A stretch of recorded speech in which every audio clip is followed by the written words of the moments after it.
Hello, everyone. Welcome back to the Rational Investors ongoing tutorial series on how to use the Coinigy platform and technical analysis tools.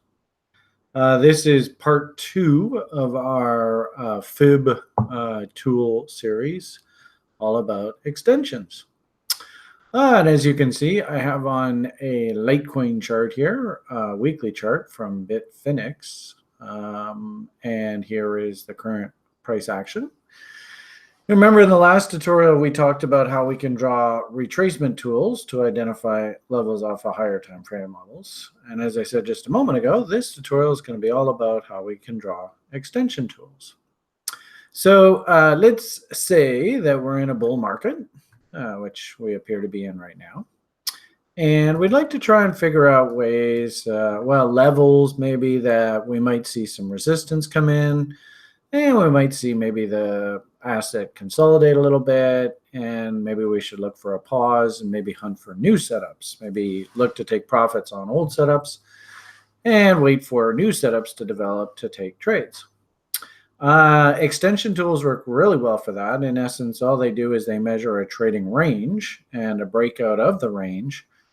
How far should we expect the market to move further from the range? And it turns out that, as you can sort of see, you can kind of eyeball this, that the market actually likes to move in very measured steps. And it almost looks like, if we change this to like a line chart, you can almost see it almost looks like it's actually walking up a staircase. And to a certain degree, that's what extensions are all about, is they are just sort of measuring the actual steps on the staircase. And if we get too far, then it's a sort of a warning to traders that, hey, maybe your expectations are getting a little bit ahead of themselves, and we probably ought to look for a pause. So how are we going to draw our extension tools? You remember in the last tutorial, we told you you're going to come over to this left-hand pane, and you're going to select the third button down. It's going to say Fib retracements. And I think this is set to the levels that I like to use. I think what we probably ought to do for this tutorial is let's go back and let's just set it to the default settings. And remember in that last video, we told you that by default, what ends up happening with these tools is they draw both extension and retracement levels off the same study. I actually don't think that that's productive. And for my students that I teach, I actually recommend that you build two separate studies that are completely unrelated, because if you actually try and use these tools together, they actually don't give you a correct perception of what's happening here. So what we're going to do to start off with is we're going to go into the settings and we're going to change things a little bit. First off, I'm not big on the colors. I like to remove the background colors. So if I click off the background now, you can see we just have the levels. Since we're going to be doing extensions, I'm going to remove all of the retracement boxes. And you'll notice that I have basically 0 and 1. So that's measuring the range. And then all of the numbers above 1 represent the extension levels. Me personally, I'm a big fan of, if you can think of things like head and shoulders patterns, remember that stair-stepping methodology. I'm actually a big fan to limit my extension studies to 200% of the anticipated move. And you'll see in a moment why I like to do that. But in essence, this creates sort of an upper bound, 1.618 to 200%. So anything beyond 200%, I'm going to take off the screen for the time being. Having said that, if we start getting into really fast markets, I will sometimes apply 300% and 400% levels. And all those people that followed Coinigy and us through the last crypto bull market probably remember Dash and Amanda's Penthouse and how we had a lot of fun talking about the various different levels of the department store. We won't get into that today per se. We're just going to talk strictly about normal extension levels. But as you can see, we're actually missing a few levels that I think are actually really important. Those being on an initial breakout of a range, we really like to keep a close eye on 113%, which is a really interesting, maybe we'll put it up here under this 400. Really interesting extension level, which we often see a lot of harmonic trade setups develop off of. So we'll add 113%. 127.2 is a very important extension level, so we're going to throw him on there. We already have 1.618. The only other level that I actually like to put on here just for reference is a midpoint between the 1.618 and the 1.272.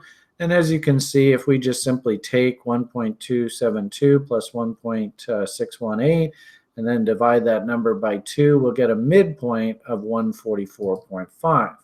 So I'm going to go ahead and put that on here. I like to have it on my charts as a nice reference. So as you can see, my extensions look a little bit different than what you normally expect. And what the defaults load. But, in my education program, I teach traders.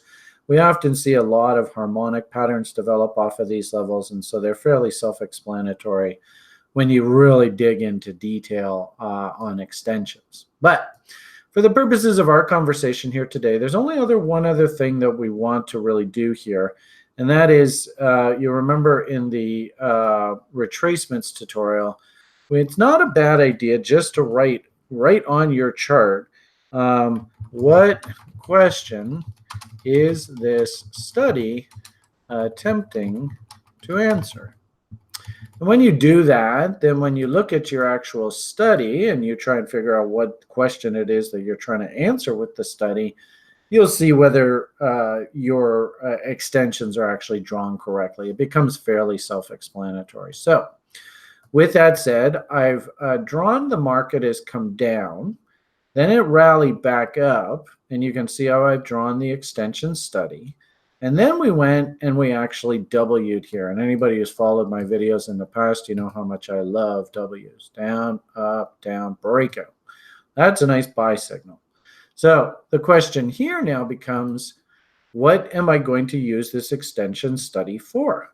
And the answer is, well, I want to see if we do break out of this trading range to the upside, where are some likely stopping points higher?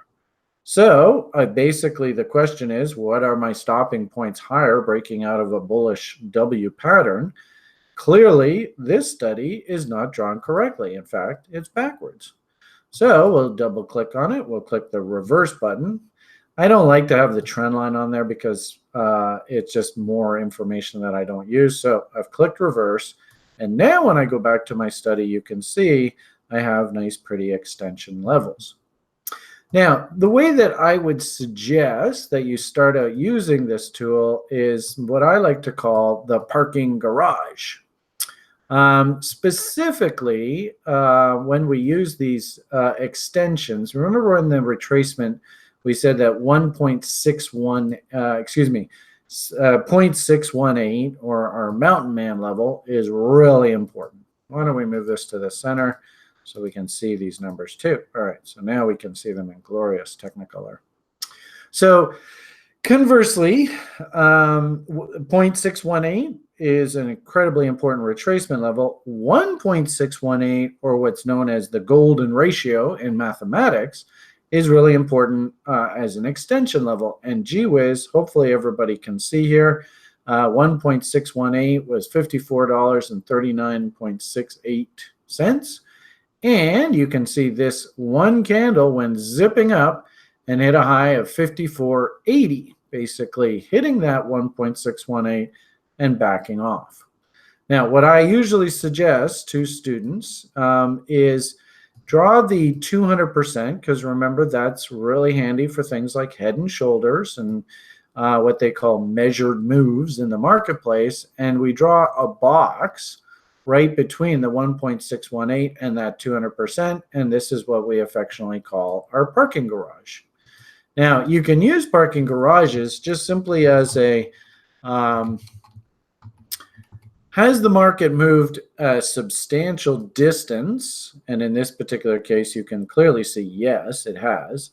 And is it warranted to think that maybe the market needs to take a bit of a pause? So in essence, 1.618 was rejected very hard. The market pushed back higher, and you can see how it pushed right into this 200% and then had to take another pause. Now, in this particular case, you can see that the market did break out through there. So what I might suggest people do is at this point, if you're trying to figure out, okay, what's the next logical stopping point, is we're going to take our extension tool, draw it off of this range now, and then notice the same thing happens up above. Now we have our parking garage come in, 1.618 to 200%, and sure enough, there is another stall. And you can actually do this through the whole bull run. Maybe you wait for another consolidation, and you're like, okay, if this thing's going to break out through the top, where is the next logical stopping point? And if we draw that from the lows back up top, 1.618 up to 200%, and gee whiz, look where the price stopped, right at 1.618. So hopefully that gives you a pretty good idea of how I suggest to students to actually draw these extension tools. The levels that I think are very important for us to keep an eye on, and this idea of the parking garage and how we can how we can use this tool to help us see where logical sort of pausing points in the market ought to be. All right, I think we'll leave it at that for today. All the best, and bye for now.